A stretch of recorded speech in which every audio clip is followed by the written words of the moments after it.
All right, so today we are taking a deep dive into the world of a true desert survivor. Ooh, sounds exciting. It is, it is. We're talking about the kit fox. We're diving into an essay that just breaks down how these incredible creatures not only survive, Yeah. but actually thrive Right. in one of the harshest environments on the planet. Absolutely. Yeah. I mean, you think about deserts, Hmm. right? And you think about, having to find water, Right. having to avoid the scorching sun. Finding food. Yeah, all of that. And these little guys, They've got it figured out. they've got it figured out. Yeah.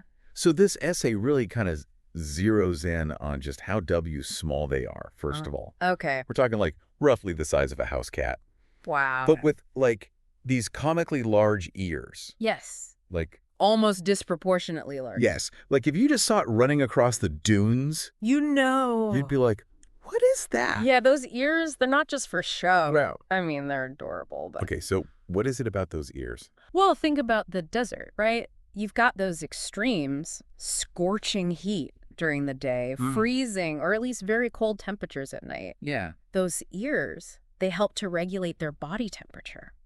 So they're like radiators. Exactly. Like they're radiating heat away from their body. Wow, fascinating. It's a very efficient way to stay cool. And I imagine it helps them with their like incredible hearing too, right? Oh, absolutely.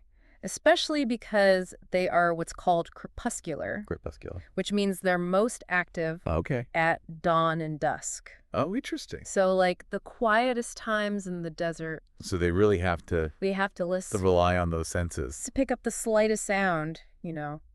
A little lizard scuttling through the brush or Exactly. yeah, scorpion. Scorpion, man. Wow, it's amazing. Yeah, amazing how they can hunt in near silence. It's amazing.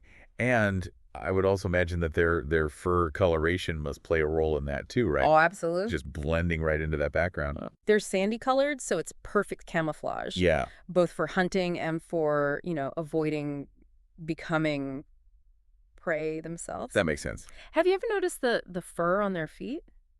Yeah, I've seen pictures and they do look almost like they have fluffy feet. Right. Well, they have fur between their toes and then these rough pads on their paws. So what is that all about? It gives them incredible traction on the loose sand, like Okay. built-in snowshoes, but for the desert. It's like every little detail It's all about adaptation. is about, surviving Yeah. that environment. So, okay, Mhm. we've talked about how they can hear Right. and they look, They blend in. they blend in, they can move around on the sand. Right. But what about when that sun is just Oh, yeah.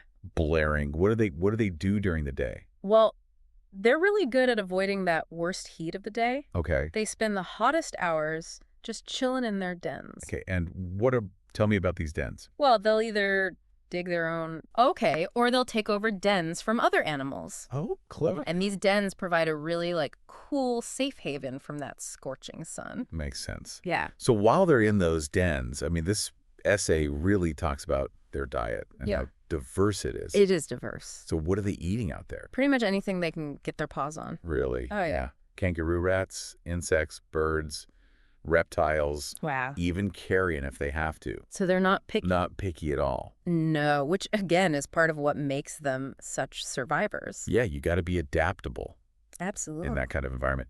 And I read that they get almost all of their water from their food. That's right. Yeah. Is that true? Yeah, they have these specially adapted kidneys that are really, really good at conserving water. Wow. And so they can get enough moisture from their food to survive. Incredible. So let's talk about, family life a little bit, right? Right. Because they're mostly solitary creatures. Right. They are, except when it comes to breeding season. Oh, okay. They get they do. Yeah, they form these monogamous pairs. Yeah. And they really work together to raise their young. I love that. Yeah. So when is breeding season? Usually runs from December to February. Okay. And their litters can have anywhere from 2 to 6 pups. Wow. So how does the parenting work? Well, the female stays with the pups in the den, Okay. while the male takes on the responsibility of hunting and bringing back food. That's great. So they're both really contributing to Oh, the yeah. Very much a team effort. raising of the young. Yeah, and then after about a month, the pups start coming out of the den, Oh, wow. and they start learning all the essential survival skills from their parents. It's like boot camp. It is, yeah. Desert boot camp. Yeah, learning how to survive in that environment. Wow. So all of this kind of plays into their role in the bigger ecosystem, right? Oh, absolutely. Yeah. Because they're pretty important. They're vital. They're predators, right? So they help keep the populations of all those things they're eating Yeah. in check, the rodents, the insects, all of that. So they're making sure that the populations of those animals stay balanced Exactly. so that the ecosystem can thrive. It's all about balance, right? Yeah, that makes a lot of sense. Mhm. But unfortunately, even though these guys are like, masters of adaptation, Yeah. they're not invincible. Sadly, no. And they do face some pretty serious threats. But I do, yeah. And, I mean, I think one of the biggest ones, obviously, is human activity, right? Absolutely, yeah. Habitat loss, fragmentation. Yeah. It's a big problem for them. It's so sad to think about them losing their homes. It is. But it's not just habitat loss, right? No, they're also vulnerable to getting hit by vehicles, Oh, yeah. especially, as roads are being built through their territory. That's right. And then there's competition from larger predators, Mhm. like coyotes, that are also kind of moving into some of these areas. Wow, so it's a reminder that even though these creatures are, incredibly resilient, Yeah. they still need Or help. our help, yeah. Yeah. So we've talked about their adaptations, Yeah. how they live, their families, their role in the ecosystem, Yeah.